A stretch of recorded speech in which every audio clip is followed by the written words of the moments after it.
السلام علیکم۔ سورہ بقرہ زیر مطالعہ ہے۔ عذراء کرم قرآن کھول لیں اور آیت نمبر 158 پر آ جائیں۔ آیت نمبر 158۔ اللہ تعالیٰ نے اس میں دو مقامات کا ذکر کیا ہے، صفا اور مروہ کا۔ ہمارے بہت سے بھائی ایسے ہیں جو فیس بک پر حج کے اوپر ایسے بیانات دیتے ہیں جو خلاف شرع ہیں اور اللہ کی ناراضگی کا باعث ہیں۔ مثلا بعض لوگ یہ کہتے ہیں کہ حج کرنا وقت کا ضیاع ہے، پیسے کا ضیاع ہے۔ بعض لوگ کہتے ہیں کہ حج تو اربوں کی ارننگ انڈسٹری ہے۔ اسی طریقے سے وہ اور مختلف مقامات اور شعائر اللہ پر اعتراضات کرتے رہتے ہیں، اور صفا مروہ کے متعلق بھی ان کا ایمان یہ ہے کہ یہ ایک فضول کام ہے، وہاں جا کر دوڑ لگانے سے کچھ نہیں ہوتا۔ نقطہ یہ ہے کہ کچھ ہوتا ہے یا نہیں ہوتا، یہ تو بعد کی بات ہے۔ اللہ نے کیا کہا؟ ذرا آیت نمبر 158 پر آ جائیے۔ اللہ تعالیٰ نے فرمایا ان الصفا والمروہ من شعائر اللہ۔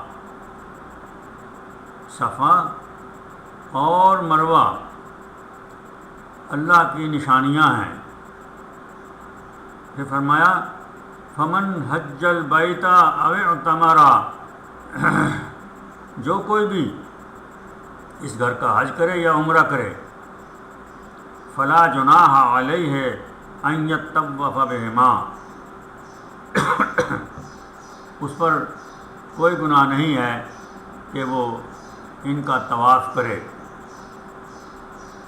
یہ کس نے کہا؟ میرے منکرین نماز اور منکرین حج والے بھائیوں، یہ آپ کے خالق اور مالک اللہ رب العزت نے کہا ہے کہ جو کوئی بھی حج کرنے جائے یا عمرہ کرنے جائے، وہ ان دونوں مقام کا طواف کرے، ان میں پھرے آئے جائے۔ تو یہ فرض ہے، جو اللہ تعالیٰ حکم دیتا ہے وہ فرض ہوتا ہے، اس سے گلو خلاصی نہیں ہوتی، وہ معاف نہیں ہوتا، وہ تو ادا کرنا ہی پڑتا ہے۔ تو جو حضرات اللہ تعالیٰ کے اس صفا مروہ پر اعتراض کرتے ہیں کہ وہاں جانا آنا ایک وقت کا ضیاع ہے، ایک فضول کام ہے، وہ دراصل اللہ رب العزت کی مخالفت کر رہے ہیں۔ تو میرے بھائیوں، اللہ کی مخالفت کر کے کہاں جاؤ گے؟ کوئی ٹھکانہ ہے تمہارا؟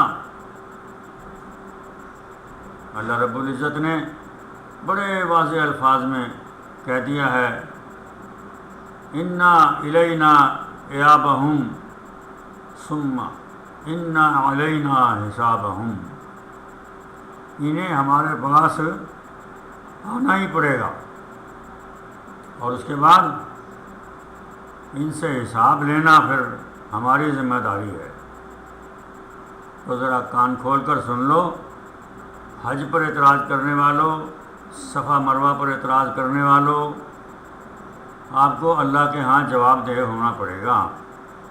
آپ دوڑ کر کہیں جا نہیں سکتے، روز قیامت آپ اللہ کے سامنے کھڑے ہوں گے۔ تو جو بات ہے وہ آپ تک پہنچا دی گئی ہے۔ بھلائی اسی میں ہے کہ آئندہ اس قسم کے اعتراضات نہ کریں، اور اگر نہیں آپ مانیں گے تو پھر خود اللہ رب العزت کو جواب دہ ہوں گے۔ ہمارا کام ہے آپ تک بات پہنچا دینا۔ مجھے ہے حکم اذان لا الہ الا اللہ۔